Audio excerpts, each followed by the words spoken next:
Speed తగ్గడం అటుంచితే దాదాపు బండి బోరుకొచ్చేయడంతో షెడ్డుకి చేరే పరిస్థితి. ఈ కారు ఇక కదిలేలా లేదన్న ఆలోచనకొచ్చిన కారు పార్టీ లీడర్లు ఇప్పుడు జంపింగ్ జపాంగ్ మంత్రం అందుకున్నారు.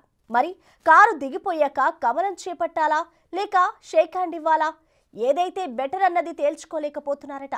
తాజాగా ఈ కష్టకాలం వచ్చిన వారి లిస్టులో మరొకరొచ్చి చేరారు. ఇంతకీ ఎవరా కారు పార్టీ నేత, ఏంటి ఆయనకొచ్చిన కన్ఫ్యూజన్? ఒకప్పుడు ఓవర్లోడ్ తో సతమతమైన Karimnagar car party present scene full reverse లో పడింది. ఒక్కొక్కరు దిగిపోతుండడంతో ప్రస్తుతం కళ తప్పి వెలవెలపోతున్న పరిస్థితి. 2 టర్మ్లు అధికారంలో ఉన్న గులాబీ పార్టీకి కరీంనగర్ కంచుకోట అన్నది పాత మాట. గత ఎన్నికల్లో హ్యాట్రిక్ కొడుతుందని భావించిన వారి దిమ్మ తిరిగేలా బ్యాలెట్ల ముందు కార్ ఘోర ప్రమాదానికి గురయ్యేసరికి పార్టీ నాయకులు తలో దారి చూసుకుంటున్న సిట్యువేషన్. ఇన్నాళ్లు అధికారం అనుభవించిన వారు పక్కచూపులు చూస్తుండడంతో ద్వితీయ శ్రేణి లీడర్లకు తమ భవితవ్యమేంటో అర్థం కాని గజిబిజిగా మారటం ఇందుకు అదనం. గతేడాది కాలంగా మారిన రాజకీయ సమీకరణాల్లో భాగంగా ఉత్తర తెలంగాణలో భారీగానే మార్పులొచ్చాయి. ఇక్కడ ఆపరేషన్ ఆకర్ష్లో భాగంగా జగిత్యాల ఎమ్మెల్యే డాక్టర్ సంజయ్ హస్తం పార్టీలోకి అడుగుపెట్టారు. స్థానిక సంస్థల ఎమ్మెల్సీ భానుప్రసాద్ కూడా కాంగ్రెస్ జెండా కిందకే వచ్చేశారు. అంతేకాదు ఉమ్మడి జిల్లాలో పేరున్న ద్వితీయ శ్రేణి లీడర్లు కూడా ఒక్కొక్కరు కార్ డోర్ ఎడంకాలితో తంతు మధ్యవేలు చూపించేస్తున్నారట. దానికి తోడు పార్లమెంట్ ఎన్నికల్లో బీఆర్ఎస్ మరీ 3వ ప్లేస్ కి పరిమితం కావడంతో కార్ రిపేర్ ఇప్పట్లో అయ్యే పని కాదన్న డెసిషన్ కొచ్చి పార్టీ నుంచి లెఫ్ట్ కావటమే బెస్ట్ ఆప్షన్ గా భావిస్తున్నారట ఒక్కొక్కరు. ఒక పక్క అధికారులేమి, మరొక పక్క క్యాడర్లో నమ్మకం తగ్గి సతమతమవుతోన్న అధిష్టానానికి ఇప్పుడు కరీంనగర్ మేయర్ సునీల్ వ్యవహారం ఎన్ని శారిడిన్ మాత్రలు వేసుకున్నా తగ్గని తలనొప్పిగా తయారైందట. మరి కొన్నాళ్లు పదవీకాలం ముగియనున్న మేయర్ సునీల్ రావు దాదాపు పార్టీ వీడటం ఖాయంగా ఒక స్కెచ్ వేసి పెట్టుకున్నారట. అయితే అది ఏ పార్టీ అన్నది ఎటూ తేల్చుకోలేకపోతున్నారట. వీటన్నిటికీ మధ్యవాదంగా ప్రజాభీష్టం మేరకంటూ ఒక డైలాగ్ అయితే తన సన్నిహితులతో అనేశారట. ఇంతకీ సునీల్ రావు ముందున్న ఆప్షన్లేంటి? ఇన్నాళ్ల పాటు రోజ్ కలర్ పార్టీ రూల్స్ అధిగమించి మరి ఆయన ఇచ్చిన సిగ్నల్ ఏంటి? తాను డ్రైవ్ చేస్తున్న కార్ ఇండికేటర్లు ఎటువైపునకు ఎక్కువ చూపించారని చూస్తే కేంద్ర మంత్రి బండి సంజయ్ ప్రమాణ సమయంలో శుభాకాంక్షలు తెలుపుతూ ఫస్ట్ టైం అడ్డంగా book అయ్యారట mister mayor Sunil Rao. అంతేకాదు సంజయ్ మంత్రి అయ్యాక ఫస్ట్ టైం కరీంనగర్ వచ్చినప్పుడు ఆయన్ను కలిసి బెస్ట్ విషెస్ చెప్పారట. అదే సమయంలో తన విలన్ విష్ ఏంటో కూడా డైరెక్ట్ గా తెలియజేశారట.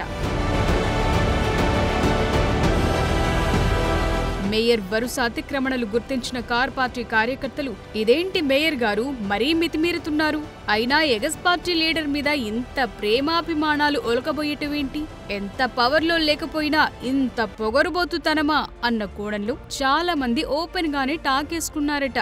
తనపై ఇంతటి నీలాపనిందలొస్తున్నా సరే లెక్క చేయక బండి బర్త్డే సందర్భంగా మరో బ్లాక్ బస్టర్ పోస్టు వదిలి తన టేస్ట్ ఏంటో ఒకంత స్పష్టంగానే తెలియజేశారట. ఈ పోస్టులో ఎక్కడా కేసీఆర్, కేటీఆర్ ఫోటోలు వాడక జాగ్రత్త పడుతూ తన చూపు బీజేపీ వైపు అన్న పిచ్చ క్లారిటీ ఇచ్చారట గులాబీ మేయర్ సునీల్ రావు. అప్పటికే సునీల్ రావ్ రూట్ ఎటు అన్న విషయంలో ఓ స్పష్టత వచ్చేటంతో కమలంలో చేరిక దిశగా మరో ముందడుగు వేయటంలో భాగంగా బండి సంజయ్ ను పిలిచి సన్మాన కార్యక్రమం ఏర్పాటు చేసి ఆపై చేరిక లాంఛనమే అన్న దశలో ఏమైందో ఏమో పేచేమూడ్ అనేశారట మేయర్ సునీల్ రావ్. ఈ మొత్తం పార్టీ చేంజ్ పేచేమూడ్ స్టోరీలో మరో ట్విస్ట్ ఏంటంటే మేయర్ ఎలాగూ కమలతో నా ప్రయాణం అంటుండడంతో ఇక పార్టీలో ఉండి పెద్దగా ప్రయోజనం లేదని భావించిన 10 మంది బీఆర్ఎస్ కార్పొరేటర్లు కాంగ్రెస్ వైపు మళ్లారు. మరికొందరు వెళతారనే ప్రచారమూ సాగింది. ఈ కూడికలు తీసివేతలు అక్కడితో ఆగిపోయినప్పటికీ మేయర్ మాత్రం బీఆర్ఎస్ లోనే ఉంటూ అటూ ఇటూ కాని తటస్థ వైఖరి అవలంబించారట.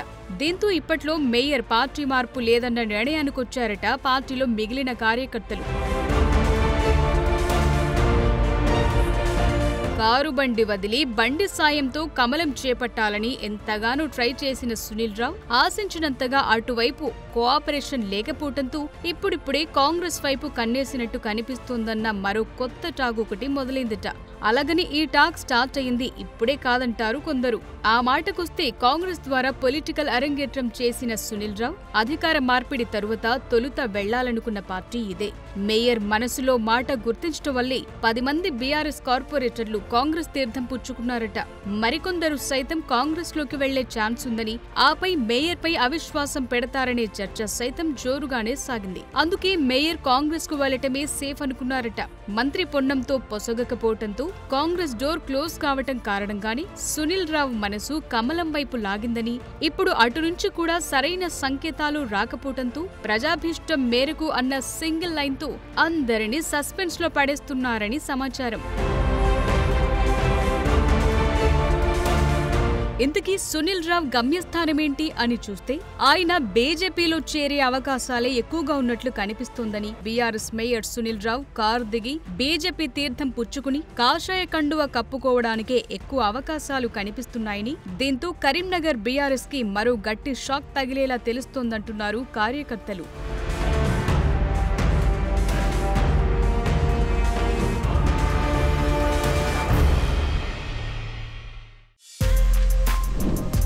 For more videos like this, subscribe Big TV channel.